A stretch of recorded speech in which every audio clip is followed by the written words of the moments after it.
Bonjour à tous, on se retrouve aujourd'hui pour parler jeux de société et plus précisément pour voir ce qui se trouve dans cette boîte. C'est le dernier jeu de plateau de la gamme des jeux de plateau Donjons et Dragons et c'est Waterdeep Dungeon of the Mad Mage. C'est le 6e jeu de cette gamme. Il y a eu déjà il y a quelques années 3 jeux qui étaient sortis, qui font partie pour moi d'une première trilogie, on va dire, avec Castle Ravenloft, Wrath of Ashardalon et je crois que l'autre c'est Legend of Drizzt. Voilà, alors ces jeux-là se ressemblent beaucoup par la présentation, les boîtes sont très similaires, et puis par la suite, un peu de temps s'est écoulé, et ils ont sorti par la suite Temple of Elemental Evil, Tomb of Annihilation, et celui-ci qui est donc le 3e, et qui bénéficie un peu de la même présentation. Le Donjon et Dragon notamment est un peu plus petit et en bas à droite, alors qu'avant c'était marqué en gros. Le titre du jeu est mis en avant et en règle générale ils sortent les jeux de plateau en même temps qu'une campagne pour le jeu de rôle. Voilà, c'est ce que j'ai cru comprendre dans leur système un peu de marketing. C'est le 2e, je crois, qui bénéficie ici du nom du designer, Kevin Wilson. Je crois que le précédent, Tomb of Annihilation aussi, mais les autres avant ne l'avaient pas. Et on a aussi le petit logo WizKids, puisque WizKids, c'est un partenariat avec Wizards of the Coast pour sortir ça, si je ne me trompe pas. Ce qui permet notamment, d'ailleurs c'est plus marqué Wizards of the Coast, alors je suis en train de me demander si Whisky doit pas acheter Wizards of the Coast ou un truc comme ça, ou le contraire d'ailleurs, je sais pas trop. En tout cas ça permet notamment de bénéficier de figurines prépeintes dans les versions premium. Alors quand je dis les versions premium, il n'y a que 2 jeux qui ont bénéficié de version premium jusqu'ici, c'est le précédent, Tomb of Annihilation, et celui-ci. Et ça c'est la version premium, donc on va voir un petit peu ce que la boîte contient. Voilà, donc on va arrêter le blabla. Donc je l'ai juste ouverte comme ça pour voir, mais j'ai pas détaillé, donc on va détailler ensemble. Déjà avec un artwork là sur la boîte que j'aime bien, je trouve ça assez sympa, on voit bien l'ambiance un petit peu du jeu. On va essayer de voir si j'arrive comme ça à repérer quelques différences. Donc, avec les jeux précédents, je veux dire. Donc voilà, là il y a la liste de toutes les figurines. Voilà, c'est pour se repérer. On va voir qu'ils ont fait un truc. Je crois pas que ça y était dans les jeux précédents, mais un truc pour bien se repérer avec les figurines. On a 2 livrets qui sont fournis, un livret de règles et un livret d'aventure. Alors le livret d'aventure, on va regarder assez rapidement, ne serait-ce que pour voir combien d'aventures sont proposées. Donc il y en a une. Bon, après la présentation, on change pas une équipe qui gagne, je dirais. Hein. C'est toujours la même chose, très sobre. Ça rappelle vraiment les 5 jeux qui précèdent, il n'y a pas de doute. Donc 2, 3, 4, 5, 6, 7, 8, 9, 10, 11, et je crois que c'était à peu près le même nombre. Voilà, il n'y a aucune modification. Je crois que c'était déjà 11 scénarios proposés dans les jeux précédents. Alors, on voit tout de suite, c'est le seul petit problème, je dirais, de ces jeux, enfin, c'est en soi, c'est pas vraiment un problème, c'est que ce sont des jeux en anglais, et qu'il n'y a aucune traduction française. Alors c'est dommage, c'est vraiment dommage, parce que ce sont des jeux très accessibles, avec lesquels on peut jouer à ça avec n'importe qui, en fait, pour peu qu'on soit pas rebuté par le thème, je veux dire, même des enfants assez jeunes peuvent jouer à ça, mais forcément, avec des cartes en anglais, c'est compliqué. Alors les premiers jeux ont bénéficié de traductions amateurs, certaines de très bonne qualité. Alors les derniers sortis, je sais pas trop, et celui-ci il est trop récent, je pense. Donc voilà. Et puis ça reste de la traduction amateur, donc ça veut dire qu'il faut aller télécharger ça, imprimer, découper, mettre ça dans des pochettes. Bon, c'est pas ce qu'il y a de plus. Voilà, c'est réservé aux passionnés, quoi. Ici, les règles du jeu. Alors on va s'y arrêter un petit peu plus longtemps quand même sur les règles, sans trop non plus détailler, parce que j'aimerais voir s'il y a des nouveautés. Alors c'est pareil, les règles elles sont présentées toujours de la même manière. Ça, alors là on se retrouve en terrain connu, ça il n'y a pas de souci. La carte du héros, la phase du héros, la phase d'exploration, la phase vilain, ça on retrouve ça dans Les jeux précédents, comment on bouge, ouais, on est vraiment en terrain connu, quoi. Bon, c'est aussi ce qui est bien dans ces jeux-là, c'est aussi pour ça que moi, j'ai tendance à suivre cette série, c'est que on n'a pas besoin de réapprendre de nouvelles règles, grosso modo, même s'il y a par moments des petites adaptations, des petits trucs. Moi, ça me plaît beaucoup de ne pas avoir à apprendre de nouvelles règles, donc... c'est pour ça que je suis cette série. Alors on voit tout de suite, évidemment, que donc on reste dans dans l'ambiance graphique, on va dire, des jeux précédents, malheureusement. Et donc, alors là, je pense qu'ils ont fait ça toujours pour garder une certaine compatibilité entre les différents jeux. Donc on peut utiliser les cartes des autres jeux pour pas que ça se différencie dans un deck. Il doit y avoir quelque chose qui les différencie, mais peut-être ça doit être écrit par là en bas des cartes. On regardera. Mais donc là où je voulais en venir, c'est que les dos des cartes sont toujours aussi moches, ça, il n'y a pas de doute. Ça fait toujours un peu vieux jeu, ça, quand même. Hein. On est vraiment... voilà, c'est un peu brut de décoffrage. Et je crains malheureusement que les cartes de l'autre côté soient aussi pour le moins sobres. C'est ce on va vérifier après. Bon, les pièges, les trésors, les machins, non mais tout ça me paraît pas mal. Donc il y a une campagne, il y a la ville comme avant. Ici, donc on a nos héros. Donc là, j'ai cru comprendre, campagne trekking. Voilà, on peut... Voilà, je crois que c'était la différence. Dans les jeux précédents, alors peut-être pas le dernier, j'avoue que je ne sais plus maintenant, mais dans Tomb Annihilation, c'était peut-être déjà plus le cas, mais dans les jeux précédents, on ne pouvait en gros monter que d'un niveau, quoi. On passait soit du niveau où on était au départ du jeu au niveau suivant, avec quelques améliorations. Là, on peut monter jusqu'au 3e niveau, 4e niveau même, voilà. Bon, il y a un petit côté jeu de rôle en plus quand même, puisqu'on peut augmenter son personnage jusqu'au 4e niveau, ce qui est pas mal, et ça progresse. Petit à petit, à force ils entendent quand même un peu ce que disent les joueurs. Bon voilà, on est vraiment en terrain connu, il n'y a pas de problème. Ça pourrait être presque, je dirais, la couverture de n'importe quel autre jeu. L'intérieur se ressemble vraiment beaucoup. Alors là, il y a beaucoup de vide, mais parce que les figurines sont dans les pochettes, on va regarder un petit peu ça. Alors, ce qu'on voit tout de suite, a priori... c'est qu'il n'y a pas de très grosses figurines comme dans les premiers jeux où il y avait toujours une très grosse figurine. C'est pareil, je suis bien incapable de me rappeler si dans les 2 derniers il y avait des très grosses figurines, je sais plus. En tout cas là il n'y en a pas. Il y a la plus grosse qu'il doit y avoir, c'est celle-ci. Alors on va un peu les regarder. On a là. Alors elles sont peintes, voilà, très peintes, n'est-ce pas? Donc on n'est pas dans de la qualité de peinture. On n'est pas dans de la qualité de peinture de peintre, évidemment, hein, c'est fait rapido presto. Mais bon, c'est toujours beaucoup plus agréable d'avoir ça sur sa table de jeu que des figurines monochromes, on va dire. Et puis on peut toujours apporter un petit peu, pour ceux qui veulent apporter un petit peu plus, on peut toujours voilà, utiliser un peu des encres pour faire des ombrages, enfin voilà, on peut rajouter quelques coups de pinceau par-ci par-là. Donc là, on a visiblement un gros scorpion métallique qui envoie de l'électricité, donc ça doit être un boss. Alors, ce qu'on remarque, ce que j'ai remarqué en ouvrant, c'est qu'ici dessous, on a...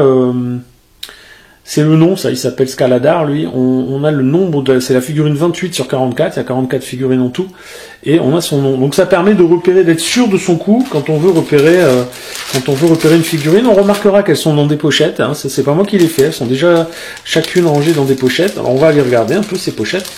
Donc là on a cette espèce de gros scorpion vilain. Ensuite, il y en a une qui est tombée, je vais la ramasser. Nous avons, ça c'est, alors ça facilite la tâche, Grey Ooze. Alors ça c'est quoi déjà? C'est de la gelée, je crois, de la gelée grise. Voilà, donc bon, après voilà, les couleurs, c'est vert quoi. Hein. C'est une sorte de gris-vert, on va dire. Voilà. Ici, nous avons un personnage qui s'appelle Alastair Blackcloak, ok.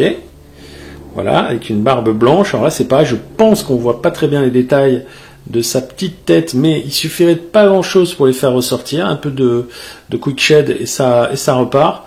Je vais pas y toucher, moi. Ça me suffit bien comme ça.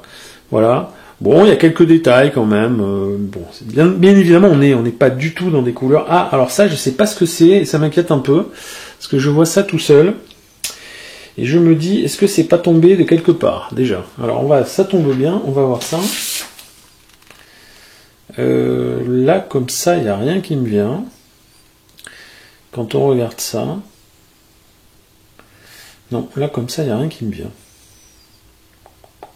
Bon, je sais pas. Peut-être que c'est peut-être un sort ou un truc comme ça. On dirait des épées. Ouais, on dirait comme un sort avec des épées magiques, quelque chose comme ça. Donc à voir. On voit même des sortes de sigles dessus. Ça fait très magique ça. Alors à voir. Est-ce que c'est un piège? Est-ce que c'est... Je sais pas. Je verrai ça un peu plus tard. Alors là, ici, nous avons... C'est quoi? C'est une fée, ça? C'est quoi? Arcturia, c'est un personnage. C'est pas les héros, ça. Hein. Je crois pas, en tout cas. Donc là, une inspiration un peu japonaise, visiblement. Il y a des petites inscriptions dessus, sur sa robe. C'est les visages hein, qui sont pas... un petit peu, on voit ses yeux, quand même. Ouais, c'est pas mal. C'est pas mal. Là, bon, on a du guerrier, avec l'épée... l'épée demi-molle, un petit peu. Hein. C'est l'effet demi-molle, ça s'appelle. Donc... Bon, ça se redresse, c'est pas un problème. Il suffit d'y faire un peu attention. Et un deuxième qui a pas la même pose d'ailleurs et qui se protège avec son bouclier. Donc là, c'est un peu façon Dark Souls.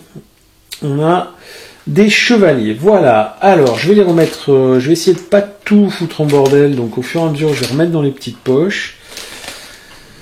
On va continuer à regarder ça. Parce que de toute façon, après, le reste ira assez vite. Hein, donc, je préfère qu'on détaille un peu les figurines. Ah, il y en a quand même pas mal. Hein. L'air de rien. Alors, ici, quand tu veux. Ok. Alors, ça, c'est quoi? Ah, c'est peut-être les héros, ça, par contre. Donc, on a ici. Comment elle s'appelle? Non, c'est vétéran. Donc, ça va pas être un héros, c'est un vétéran. Voilà.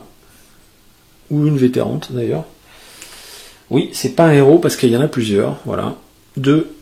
Et il y en a une troisième. Parce que j'ai l'impression que c'est des dames quand même, mais bon, je veux pas non plus. C'est pas trop en fait. Ici, on a des thugs, donc voilà, une sorte de brutasses là, voilà, pas mal. Ils sont pas mal en fait, hein. Franchement. Voilà, c'est, on va dire de la peinture niveau débutant quoi. Peinture niveau débutant pour un débutant qui s'applique un peu. Donc non, c'est pas dégueulasse. Alors il y en a combien des thugs? Il y en a 3 pardon, 3. Voilà les deux autres. Et il y en a même un autre qui a une arbalète, parce que c'est le même perso, mais avec une arbalète, celui-là. Donc ça permet, ça c'est un thug leader, c'est le chef. Voilà. Donc ça c'est les brigands. Donc oui, je disais, ça permet à Wizard of the Coast de recycler un peu ces vieilles figurines. Bon. Je suis preneur, moi, je suis preneur. Parce que, encore une fois, le jeu est sympa, il se joue facilement. Bon, c'est pas... Alors, pourquoi ils ont mis un bout de carton ici? Eh ben, pour pas que ça tombe, quoi. Donc, c'est pas bête. C'est pas bête, cette histoire. Alors, on continue. Dans les figurines, on a une autre pochette avec... Alors là, oh putain, elles sont bien protégées, en fait. Avec un beholder. Ça, j'ai même pas besoin de lire pour savoir ce que c'est. Alors, on va enlever... C'est protégé par du papier à bulles. Non, ils ont bien fait le truc, là. J'avoue que... Peut-être qu'ils ont eu pas mal de problèmes dans les précédents jeux où il y avait peut-être trop de figurines pétées, ça leur a coûté cher, je ne sais pas. Donc voilà un beholder qui, ma foi, est bien effrayant. Donc un vrai vilain beholder qui est pas trop mal peint. Je suis assez étonné en fait là. Mais je crois que j'avais été relativement agréablement surpris aussi par... je me souviens plus, ça fait 1 an et demi quand même que je l'ai ouvert cette boîte, j'avais fait quelques parties. J'avais trouvé ça assez sympa, mais là c'est vraiment pas mal quoi. Il y a pas... Voilà, c'est sympa. Et là, c'est le beholder zombie en plus. Alors, il est beholder et zombie. Donc là, on a des grosses figurines. On a un deuxième beholder zombie. Donc là, ça fait mal quand même. C'est-à-dire qu'on va pouvoir en avoir 2 sur le plateau en même temps. C'est le deuxième et... Par contre, là, je pense qu'ils se sont pas amusés. Oui, ce sont exactement les mêmes. Ouais, aucune différence. Et pour finir, on a Death Tyrant. Donc ça fait penser comme entre... Je me rappelle plus trop du bestiaire Donjons et Dragons, mais une sorte de crâne hurlant dégueulasse. Ouais, ça doit pas être très sympa à combattre ça. Après c'est sympa, hein, il y a des effets, voilà, ils ont rajouté des trucs pour faire des petites sortes d'effets de transparence, de machin. C'est assez cool, je veux dire. Voilà, donc en voilà 3. Donc là pour le coup, moi le papier à bulles, faut pas non plus déconner, je vais l'enlever parce que je peux m'amuser à les remettre à chaque fois dans le papier à bulles. Alors, pour la présentation, comme on voit, le fait d'avoir les noms sous les socles, c'est quand même super bien, quoi, parce que ça évite de chercher pendant 3 plombes à quoi on a affaire. Donc là, riche idée. Mais je crois que ça y était déjà dans le précédent, ça aussi. Je crois m'en souvenir. Alors, ensuite, là, c'est les petits hauts. Alors, on va aller voir les petits maintenant. Et après, je pense qu'on finira par les héros, parce que je les ai pas vus passer encore. Alors, la pochette des petits, qu'est-ce qu'on a? Ouais, on en a pas mal. Alors, on va pas tous les sortir. On va sortir. On en a... qu'on voit un peu ça. Alors, on a des sortes d'épées. Ça, c'est un truc magique, je pense. Flying Sword, comment ça s'appelle, ce truc? Tiens, Flying Sword. Je l'avais même pas vu, mais... comme son nom l'indique. Voilà, une épée volante. Donc ça. Et il y en a des épées volantes. Je vais pas toutes les montrer. J'en ai déjà 3. Il y en a 3. On a 1, 2, 3, 4, 5... Intellect dévoreur. Donc ça, c'est des sortes de cerveaux à papates qui viennent sûrement des dévoreurs d'intellect. Il y en a plein. Il y en a plein à la télé, des comme ça. Donc voilà. Et là, on en a dans le jeu, on en a 5. 1, 2, 3, non, 6, pardon. Je me suis fait dévorer l'intellect, je sais plus compter. 6 dévoreurs d'intellect, et on a ensuite des sortes d'hommes, entre le profond et l'homme crapaud, ça, je sais pas, enfin le profond mignon quand même, hein. L'homme salamandre, comment ça s'appelle ce truc? Un grung, voilà. On en a 2 des grungs verts. Non, 3 grungs verts et un grung jaune qui doit être le leader. Allez, on va dire qu'il y a marqué leader grung. On va regarder. Ah non, grung Elite Warrior, voilà, bon. Et lui, il est jaune, donc... Ceux-là, il y aurait du poison dans l'histoire que, vu la dégaine, ça m'étonnerait pas. Alors lui, par contre, ils lui ont fait bien la bouche, hein, quand même, hein. Ils l'ont pas loupé, hein. Il est maquillé comme une voiture volée. Ok, donc ça, c'était les petites figurines. Donc, c'est ce qu'on va sûrement rencontrer le plus, j'imagine. En tout cas, au départ. Voilà. Alors, je sais pas comment ils gèrent après les montées de niveau au niveau des monstres, hein, parce que bien évidemment, plus on est puissant, normalement, plus les monstres en face doivent être puissants. Il y a encore quand même quelques poches. Alors, on a encore ici, apparemment, 2 grosses figurines. Il y a quand même du contenu. Bon, après, voilà. Dépenser 150 balles pour un jeu de société, c'est honteux, mais bon. Là, ici, nous avons une sorte de Golgoth. Ça ressemble, à quoi ça me fait penser? À Metroid, ça me fait penser, ça. Ça me fait penser à Metroid. Alors, c'est une sorte de truc qui tire des boules de feu, j'imagine. Une armure qui tire des boules de feu, et ça s'appelle Trobriand. Trobriand, d'accord. Voilà. Alors, est-ce que c'est son nom, ou est-ce que c'est la créature qui s'appelle comme ça? Et on a ici encore une sorte de scorpion. Mais alors, un scorpion un peu plus humain, qui a une épée, là aussi, demi-molle, qu'il va falloir redresser un peu, mais c'est pas grave, parce que c'est pas grave, ça. Et qui s'appelle Muriel. Ah, c'est peut-être leur nom, alors. Les créatures, je sais pas ce que c'est, mais en tout cas, lui, ça doit s'appeler Muriel. Muriel, on va l'appeler Muriel. C'est plus sympa. On voit pas bien sa tête, mais là, je sais pas si ça va bien se voir à la caméra. Il y a des petits détails, quand même. C'est un peu dommage. On voit, il fait la gueule, quand même. Il est pas content. Donc ça, c'est Muriel. Et ça, donc, on a dit trop brillant. Voilà. Trop brillant. Ouais. Et c'est vrai que, bon, il est pas trop brillant, mais il brille un peu, quand même. Alors, on va remettre ça là-dedans. Pas mal quand même, pas mal du tout, hein. Je m'apprêtais à râler, en fait. Parce que j'aime bien râler. Non, là, pour l'instant, il n'y a pas de quoi râler. C'est après qu'on va râler, j'en suis sûr. Je vais me speeder parce que ça va vraiment durer 2 heures. Après, on va me dire que je fais des vidéos qui sont trop longues. Donc, je vais me dépêcher. On a ici, est-ce que c'est toujours les mêmes? Des sortes de sorcières. Ah ouais, pas mal. Pas mal, ça j'aime bien. Ça fait bien flipper, ça. Des sorcières avec des grands bras dégueulasses. Tout décharné. C'est des Burhag. Burhag. Voilà. 1, 2. Est-ce qu'il n'y a que ça là-dedans? Ah non, il n'y a pas que ça. Il y en a 1, 2, il y en a 3. On a, bien aussi, ça, des sortes de... Ah, ça, il va me plaire celui-là. J'aime bien les ennemis dans celui-là. En plus, ils sont variés au niveau des sortes d'ennemis transparents. C'est des fantômes, ça, tout simplement. Non, c'est des ombres, shadow. Voilà, il y a 3 shadows, comme ça. C'est là que je me dis quel dommage que ce jeu soit pas en français, quoi. C'est vraiment dommage, parce que ça, je me vois bien jouer avec mon gosse, moi, ça, mais bon, en anglais, c'est un peu... Bon, il a pas l'âge encore, il a pas fait d'anglais encore, donc c'est un peu dommage. Il faudrait tout traduire. Enfin, j'attends les traductions. Alors, Castle Ravenloft, Drizzt et Ashardalon, pas de problème, parce que j'ai les traductions, donc on peut y jouer. Mais c'est vrai que, encore une fois, les figurines peintes, c'est sympa. Et ça, donc ça a l'air d'être un méchant, là. C'est un vétéran leader, ça aussi. Voilà. Il a une barbe. Voilà. C'est un monsieur avec une barbe et 2 épées. Dont une demi-molle. Voilà.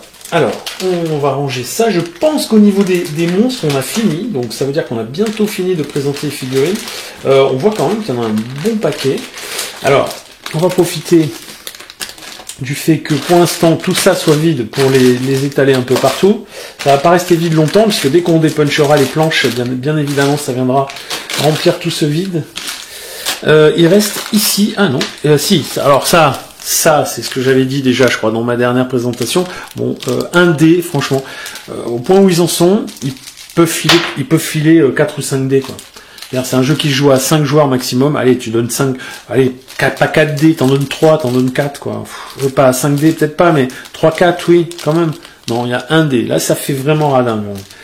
Donc, un dé. Et donc, les héros, que voici, que voilà, qu'on va regarder. Alors, je vais les sortir tous, et puis on va jeter un œil. Donc, on a, pour commencer, un petit haut. Donc, c'est quoi? C'est un gnome? C'est quoi? Ouais, un gnome inquisiteur. Gnome inquisiteur. Ah, pas mal. Ah non, gnome inquisitif, c'est un détective en fait. Il a une loupe, c'est vachement bien fait. Il a une loupe et une sorte de baguette. Alors est-ce que c'est une baguette magique? Je sais pas, il est vachement bien lui. Donc un gnome. Ensuite, nous avons un paladin humain of the House of Vengeance. Voilà. Alors lui, il a une coiffure un peu à la Elvis, comme on peut voir. C'est ce que je pense que c'est une bonne femme. Parce que derrière, il y a... Ah, c'est difficile de savoir. Hein. Voilà. C'est chaud quand même. Après voilà, moi je vais pas présumer de son genre comme ça. Donc là, je dirais... non, je vais rien dire. Donc, bon, pas mal. C'est assez détaillé. C'est pas mal du tout. Ensuite, nous avons un humain sorcier des tempêtes. Alors là, on voit qu'il est en train de préparer une sorte de sort, pareil, transparent, le monsieur. Super, moi je trouve, voilà, franchement, je trouve ça vraiment pas mal. Ensuite, on a un elfe clair de la tombe, Cleric of the Grave, que voici. Pareil, pas mal du tout, avec sa guitare derrière et tout, c'est top ça. Ça donne envie de jouer, hein. C'est vrai que ça donne tout de suite envie de jouer. On commence déjà à se raconter des histoires en voyant ça. Et là, alors c'est quoi un paladin ça? C'est quoi? Non, c'est un Sisling Battlemaster, un maître de guerre, maître de combat, maître d'armes, avec un joli bouclier. Pas mal. Donc, et niveau figurines, je dois dire, c'est pas mal. Alors j'ai pas compté si elles y étaient toutes. Il y en a quand même pas mal, je pense qu'elles y sont toutes. On fera le décompte le moment venu. Combien on a dit? 44 figurines, je crois. Hein. Je sais pas. Bref. Alors, ça, on va le ranger. Voilà. Maintenant, on va regarder rapidement les cartes. Je pense que ça va être assez rapide parce que malheureusement, il n'y aura pas de surprise. Voilà, j'aimerais bien avoir une bonne... Je le vois déjà rien qu'en faisant ça. J'aimerais bien avoir une très bonne surprise, mais je ne l'aurai pas, j'en suis sûr. Donc, voilà les cartes vues de dos. Donc, toujours pareil, les cartes aventure, les cartes trésor. On se retrouve avec les cartes habituelles, cartes monstres, la séquence de jeu qui n'a pas changé, ils ont toujours utilisé la même carte depuis le départ. Elder Rune, ça c'est nouveau, donc c'est pour ce jeu, il y a souvent un deck qui est particulier au jeu, ça c'est les rencontres qu'on connaît. Ici nous avons les pièges, et ça ce sont les cartes des héros. Voilà, pour utiliser. Alors on va regarder un peu à quoi ça ressemble. Allez, on va taper dans le tas, au pif, si on veut bien que ça tombe pas dans tous les sens. Ah, il y a les sorts aussi, tiens, on va en prendre un. Alors voilà, sort par exemple. Ah, c'est un petit peu coloré. Il y a un peu de couleur ici, là. Ah, un petit effort. Ils ont fait un petit effort quand même. Les sorts, même le dos est assez joli, je trouve. Donc, Adventure, on va regarder. Adventure, hop. Non, là par contre, voilà, on retombe vraiment dans le classique des jeux de plateau Donjons et Dragons, un truc monochrome avec un dessin tout pourri sur le côté. On va regarder là. Et là, il y a un peu de couleur. Un petit peu de couleur. Ça dépend des, ouais, ça dépend des trucs. Le sorcier, c'est quoi ça? C'est nouveau ça aussi? Ah non, c'est le deck du sorcier, tout simplement. Les decks, bon ben voilà, hein, les decks des trucs, des différents héros, on connaît, il n'y a pas de surprise. Je vais essayer de taper un peu dans les trésors pour voir s'ils ont mis un peu de couleur. Donc ici, hop, on va regarder. C'est du pognon, du pognon, du pognon, du pognon. Non, et alors là, il n'y a même pas de dessin, quoi. Franchement. Bon, on va pas faire comme si c'était une surprise, je le savais. C'est pas pour la beauté des cartes et pour le plaisir des illustrations qu'on prend ce jeu. Bon, c'est dommage. On le répète à chaque fois, de toute façon. Je crois que à chaque fois que j'ai parlé de ces jeux-là, je l'ai dit. Il est vraiment dommage qu'ils n'utilisent pas des illustrations, voilà, sympas. Bon, là par contre, ça va se casser la gueule, ça. C'est pas grave. On verra ça après. Alors dessous, on a les tuiles. Alors c'est pareil. On va sortir ça de là. Là, par contre, le dos, ça rappelle totalement, même tout ça. Alors là, tout ça, on est là, ce genre de truc là, je crois que j'en ai je pourrais faire des centaines de parties. Bon, je pourrais en perdre à chaque partie que j'en aurai encore, puisqu'ils remettent, mais bon, là, ils ont raison, hein, puisque chaque jeu est indépendant l'un de l'autre, ils remettent des pions qui sont toujours les mêmes, et qu'on a donc après en double, triple, quadruple, et là, c'est quoi? Sextuple exemplaire. Alors, je vais pas dépuncher, on va juste regarder la tête un peu. Ce qui m'intéresse là, c'est la tête des planches, et notamment la tête des décors, quoi, tout simplement. On est dans du très sobre, Voilà. Alors, il y a eu un mieux par rapport aux premiers, aux trois premiers. Mais enfin, on reste quand même dans quelque chose d'extrêmement sobre. Il y avait eu une petite amélioration, il me semble, dans le précédent. Excusez-moi. Il y avait une petite amélioration dans le précédent. Là, on est au même niveau. Voilà, il n'y a pas eu d'amélioration supplémentaire. C'est relativement... il y a quelques petits détails, quoi. Alors moi, ce que je n'aime pas, mais je l'avais déjà dit, je n'aime pas du tout qu'il y ait déjà des icônes sur les tuiles. Je trouve que ça surcharge et que ça... Bon, alors c'est pas que ça nous empêche de voir la beauté de la tuile, parce qu'elles sont pas particulièrement belles, en tout cas celle-ci, on va regarder les autres, hein. Mais j'aime pas quand c'est surchargé d'icônes comme ça, je trouve que niveau lisibilité, c'est pas terrible.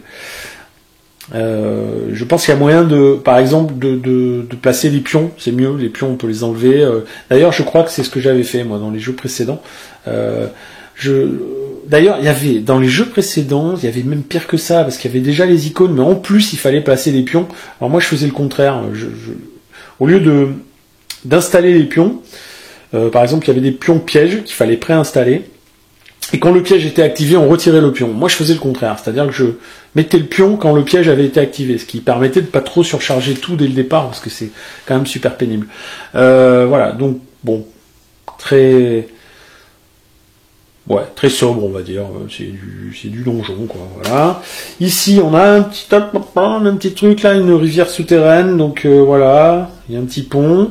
Là, il y a un peu de lumière. C'est le truc, c'est cette espèce de côté gris marron qu'on retrouve à chaque fois. Il y a très peu de couleurs. Il y en avait un peu dans le précédent parce que c'était dans la jungle. Donc, par contre, c'était pas à l'échelle. Le précédent, les personnages faisaient beaucoup trop gros par rapport à ce qu'on voyait comme décor sur les tuiles. Là, il faudrait que je mette des persos dessus pour voir. Ça me semble peut-être un petit peu plus à l'échelle. À voir. Donc ça, c'est des tombes. Ouais, vu les tombes là, ça me paraît peut-être un peu plus à l'échelle. Ok, alors on va voir. Parce que là, pour l'instant, on est dans des couloirs juste. Ah, il y a des... Ouais, c'est un peu varié. Il y a un ossuaire ici en bas à droite. Ok. Alors là, on est vraiment dans du couloir, du petit couloir, tout petit haut. Bon, je détaille pas les pions parce que on repère, là, pour ceux qui connaissent, on a les pions de pièges, voilà, de fléchettes, de flèches, les dommages, comment ça s'appelle, les conditions, là c'est affaibli, là c'est stunned, c'est assommé, je crois. Enfin voilà, tous ces trucs là on connaît, ça c'est pour les pions pour compter les points de vie.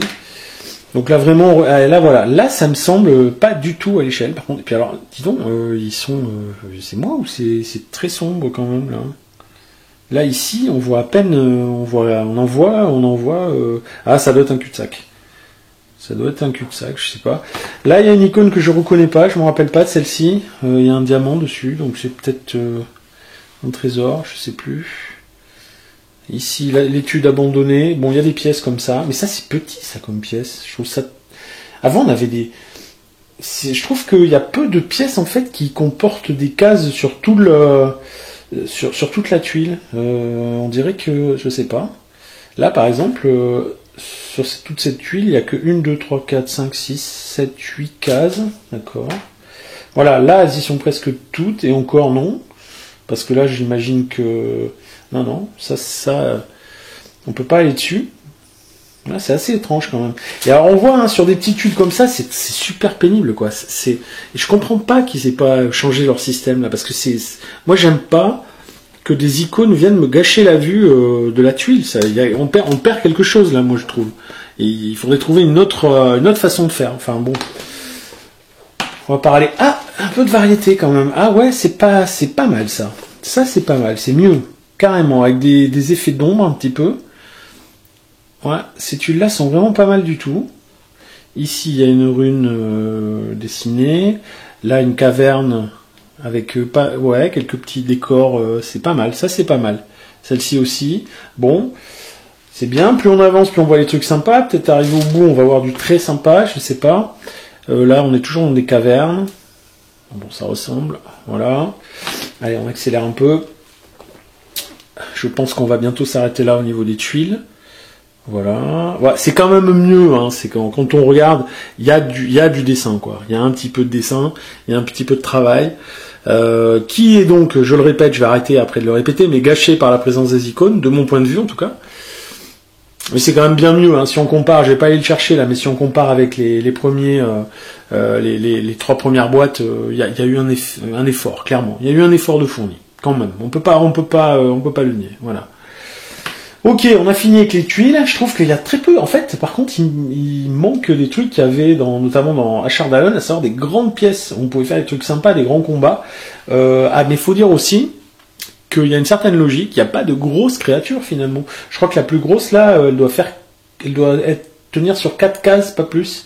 Donc ouais, ça doit venir de là. Il n'y a pas besoin, peut-être... Enfin, c'est vrai que c'est un peu étriqué. Hein. On se sent un peu... ça ne faut pas être claustro. Alors là, on a nos personnages. Donc là, on a leur nom, du coup, maintenant. Alors, on a Naeli, le paladin humain, ou la paladine... Ah, c'est là. J'essaie de voir si c'est une... Ça doit être, je crois que Naeli, je pense que c'est une femme quand même. Après on a Cormac, le demi-elfe clair, on a Macron. Non, ah non. le sorcier humain. Ah c'est dommage que je fasse plus de partie. Parce que lui, je l'appellerai Macron pendant toute la partie.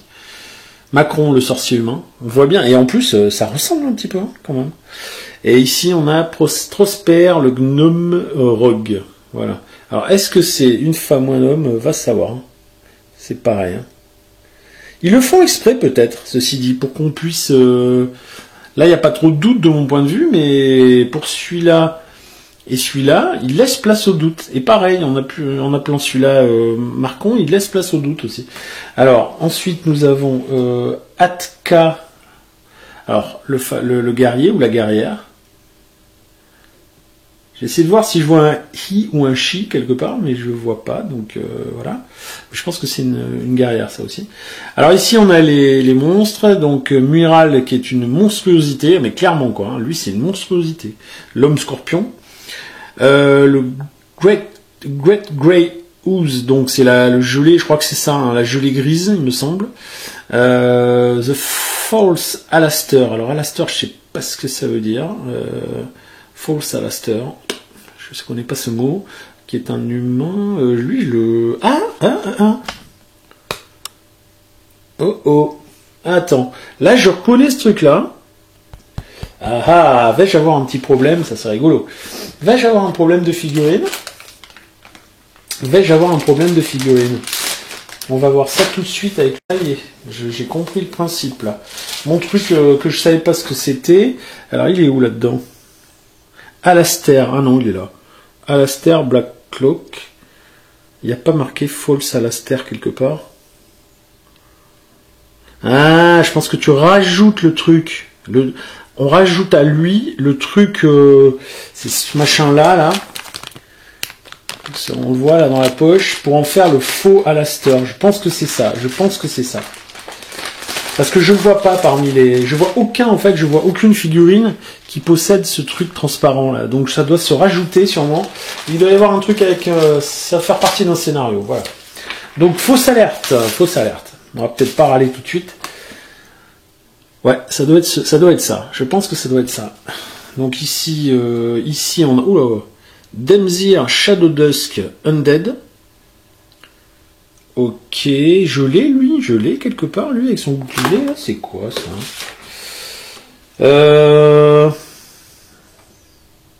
Alors, ils me mettent des... Ce qui est très bizarre, c'est qu'ils me... Ah, si, c'est ce machin-là, d'accord. Je dois l'avoir, ouais, je me semble que je l'ai vu passer. Ouais, je l'ai vu passer. Je les reconnais pas, en fait, sur le dessin, mais si, après coup, c'est bon.